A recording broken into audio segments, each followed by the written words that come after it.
तू इथे काय करतेस? हेच मी तुला विचारायला आलीये. अरे घरात बारसं सुरू आहे आणि तू इथे काय लपून बसलायस? लपून नाही तर काय? असं अंधारात एकटं बसण्याला काय म्हणतात अजून? तुला कसं कळलं मी इथे आहे म्हणून? अशा वेळी तुझ्यासाठी क्लिनिकहून अधिक चांगली जागा कुठली असू शकते? चांगली जागा? नाही तर काय? जिथे एकटा असलास तरी तुला सेफ वाटेल. चल विक्रांत, सगळी वाट पाहतायत. मानसिक कशासाठी येऊ मी तिथे? अरे असं काय करतोयस? माझ्या पराभवाचा सोहळा सुरू आहे तिथे. पराभव? हो, पराभव. मोनिकाशी लग्न झालं त्या क्षणापासून सुरू झालेला पराभव. आणि आता मी पूर्णपणे हरलो. त्याचा सोहळा सुरू आहे घरी.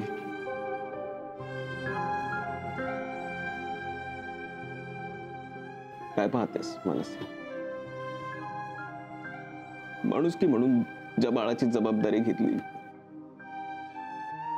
ते बाळ आता ईशा विक्रांत दळवी या नावानं ओळखलं जाणार आहे. हा माझा पराभव नाहीये का? की कुणीतरी भलत्याच मूल राजरोसपणे माझ्या नावावर खपवलं जातंय? हा माझा पराभव नाहीये.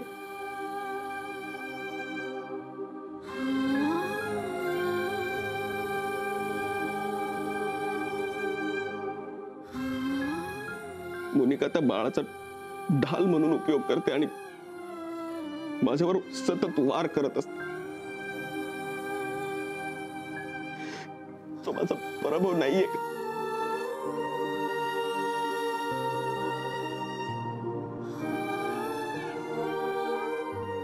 विक्रांत, नाही विक्रांत,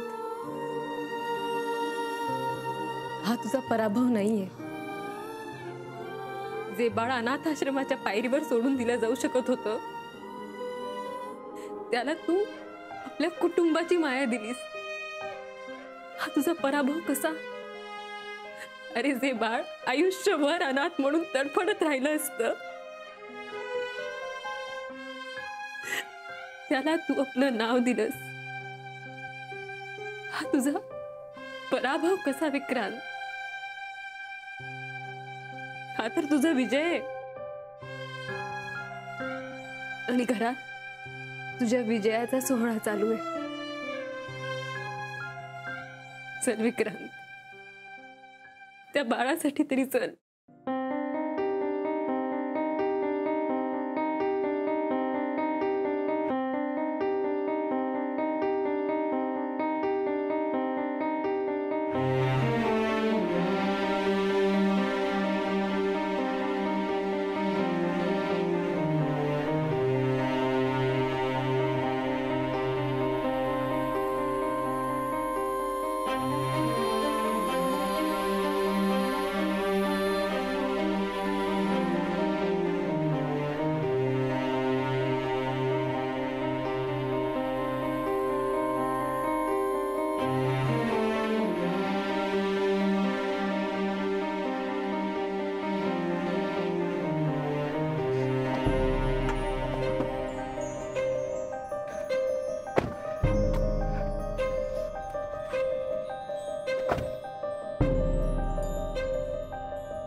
पाळणा केला बघ आमच्यासाठी. छान आहे ना? काय काय बघताय? टका टका. हो तुमच्यासाठी चाललंय सगळं. हो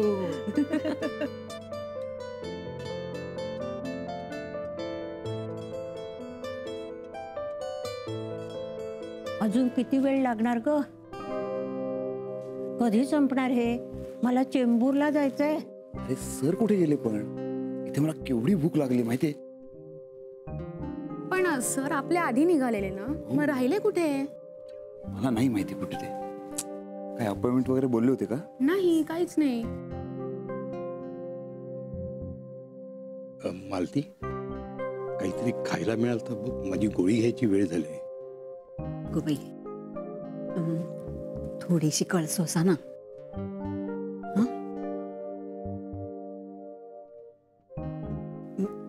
खरं सांगू का, मला ना आता काळजी वाटायला लागली. म्हणजे विक्रांतची गाडी वगैरे बिघडली नसेल ना? बहिणी, येईल तो. असं का विचार करताय तुम्ही? येईल. अहो, आमचा सलील कुठे दिसत नाहीये. आणि मानसी हे हो संधी साधून कुठे सटकले का काय? अरे कमाल आहे हा मुलगा, माझ्याहून जास्त बेजबाबदार आहे. काय कोण आहे?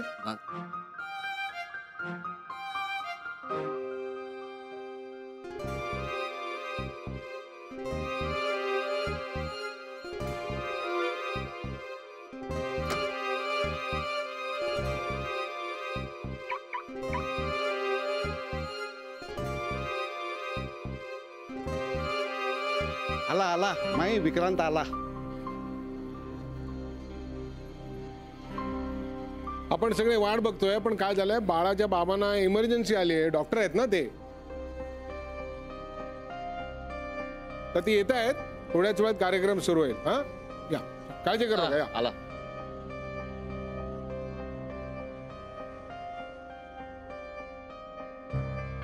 सॉरी, माझ्यामुळे तुम्हाला सगळ्यांना ताटकळत राहावं लागलं. इट्स ओके विक्रांत, असं होतं. चला सुरू करा. हा, या. आजीकडे जायचं का?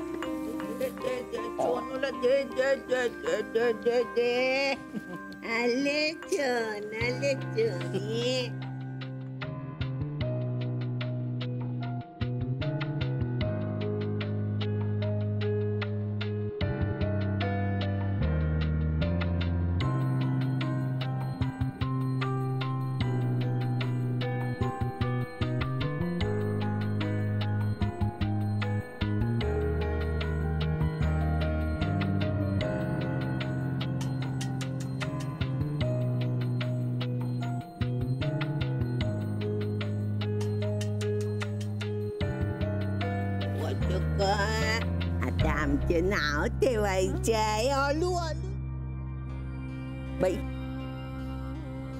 चला आता. चकुले.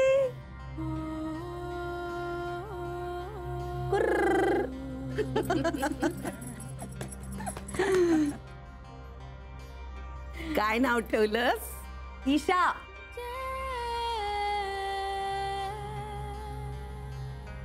अरे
जागेवरून हलणार नाहीये. प्रत्येकाने आपापल्या जागेवर उभे राहा. आज इथे काय होतं?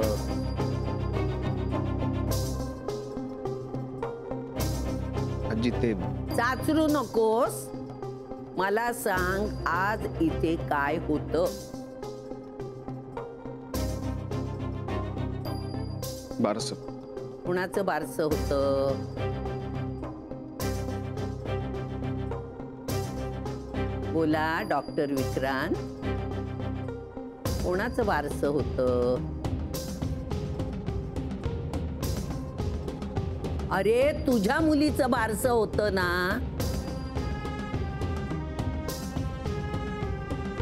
आजी नाही नाही, मला सांग, हॉस्पिटलमध्ये कुणी बाई अडली होती की कुणाच्या जीवन मरणाचा प्रश्न होता?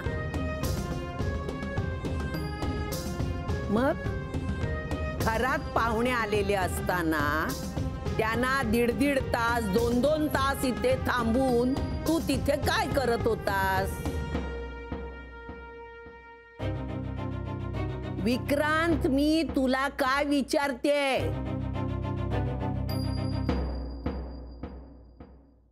अरे तुझ्या मुलीच्या बारशाला तू... ती माझी मुलगी नाहीये.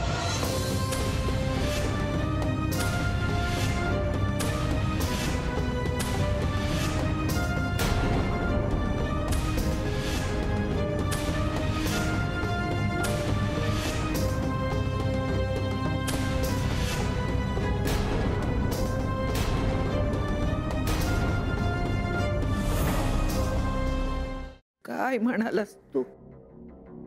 आजी काय म्हणालास तू? विक्रांत, माझ्याकडे बघून बोल. जिचं आज नाव ईशा ठेवलंय ती माझी मुलगी नाहीये.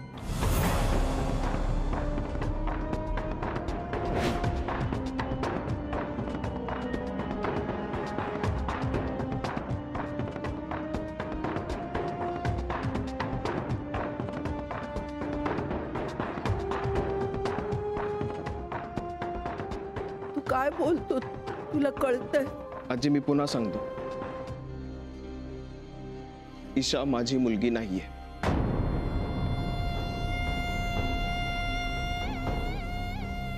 मग कुणाची आहे? मला नाही माहित.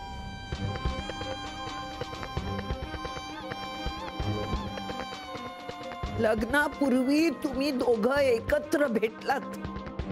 तुमच्या हातून चूक झाली.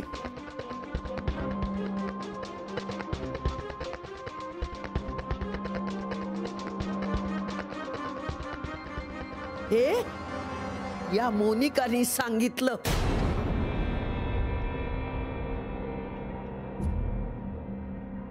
आणि आता तू खोटं सांगितलंय तुम्ही.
तरी तू मान्य केलं होतंस?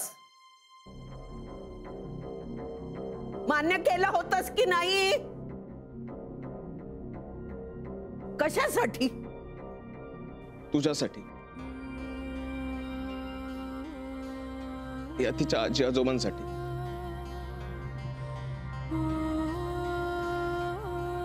आणि या ईशासाठी सुद्धा. अरे आज हे ऐकण्याआधी आम्ही मेलो असतो ना तरी चाललं असतं. आता खरं खरं बोल, खरं खरं बोल, हे तुला केव्हा कळलं? लग्नाच्या दिवशी होमाला फेरे घालत असताना चुकून मी हिचा हात पकडण्याऐवजी मनगट पकडला. आजोबांनी शिकवलेल्या नाडी परीक्षेमुळे चौथा फेरा सुरू असतानाच मला निश्चित कळलं होतं की मोनिका प्रेग्नंट होती.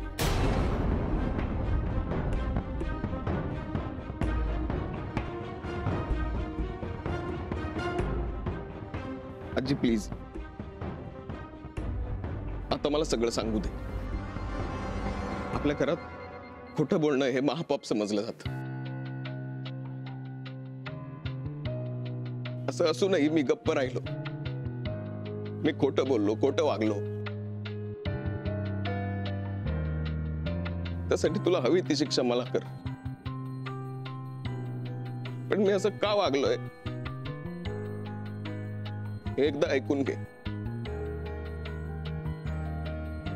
कशा करता? कारण आता तरी हे सगळं तुला आणि सगळ्यांना कळायलाच हवं म्हणून.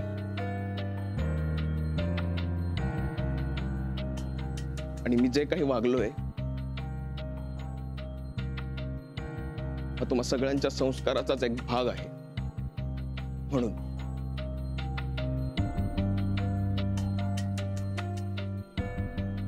लग्न लागण्याच्या अगोदर मोनिकाचे आजोबा मला वधू पक्षाच्या खोलीत घेऊन गेले होते. तिथे तिच्या बाबांच्या फोटो समोर ते खूप इमोशनल झाले. तेव्हाच माझ्या लक्षात आलं होतं की हे खूप हळवे आहेत. मी जर तेव्हा मांडवात तमाशा केला असता तर त्या धक्क्यानेच ते गेले असते अशी मला भीती वाटली.